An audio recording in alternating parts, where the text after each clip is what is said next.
Hey guys, Ben here with If Nutrition, and in today's video we're going to be talking all about tracking your weight loss. Now it's like with anything, what gets measured gets done. So you basically want to make sure that you are tracking your weight loss journey. If you don't, you have no idea which of your strategies are working, where you're going wrong, what you need to do more of, and what you need to cut back on.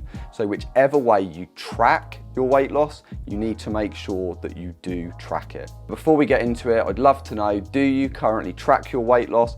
If so, how do you do it? Let me know in the comments below, and let's jump in to the video. So this for me comes down to three separate ways.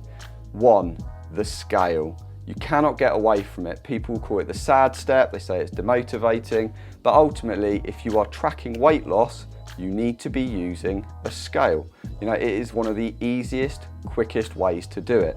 But what I recommend is that you upgrade your old scales that are sat under your sink and you go for some smart scales. Because what you don't want to be doing with scales is looking at those measurements day in, day out, because they're going to fluctuate, they're going to go up and down, and they're going to drive you potty. And a lot of the time, it's just you've eaten something that's got a lot of salt in it, you're holding more water, and basically your weight's going to go up. What you want to be doing is looking at the trend of your weight loss over a period of time. So the minimum you want to kind of be looking at this is over a week, but basically if you get up every morning, have a wee, without any food or drink going into your system, jump on the smart scales and don't even look at the numbers, just let your phone log it and then come back and refer to the figures every week and see how well you've done on that week. This way you get out of the monotony of checking the figures every day, but you build it into a routine to track it, and then you can look at the trend over time and make sure that you are actually hitting your weight loss goals. Which leads us on to number two, photos. I always recommend that you look at taking photos of yourself. Do it every week. You want a front on, side on, and from the back. And a lot of people kind of go, I don't really want to be taking photos of myself in my underwear. But if you do this, especially when your kind of weight loss goal, if you are looking at building lean muscle at the same time, you are at some points going to hit a period of time where you just don't seem to be dropping any weight.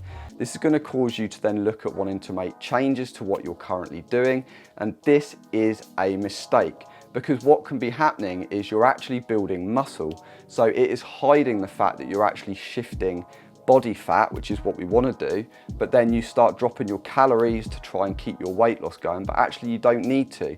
And ultimately, we don't really care what the scales say, we care what looks back at us in the mirror. By taking pictures, the same way as in jumping on the scales and comparing it week on week, you can look at your pictures week on week and you suddenly go, well, hang on, my weight hasn't really dropped, but actually in this picture, I'm a lot closer to the body image I'm trying to get to. So you want to make sure that you are tracking the goal that you're actually trying to get to. And for most people, this is how we basically look.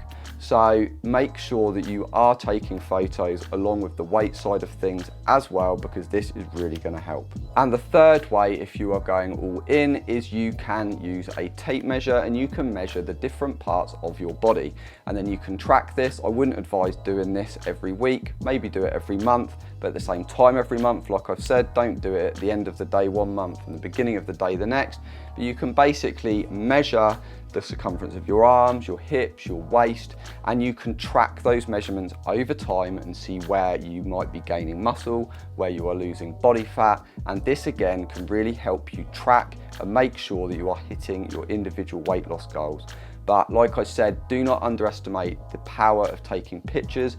You will find that this is a massive, massive motivator. When you get a couple of the months down the line, you're kind of feeling a bit demotivated, you can pull up that picture of you when you started and you can pull up that picture that you've most recently taken. You will notice the massive difference, and that will spur you on and motivate you to further continue in your weight loss journey. So as always, I hope you found this video useful. If you have, make sure you smash that like button. If you're new here, consider subscribing and hitting the bell icon to be notified as soon as I release new content just like this, to help you get the body you want without having to live in the gym or eating out of plastic pots. And I will see you in the next video.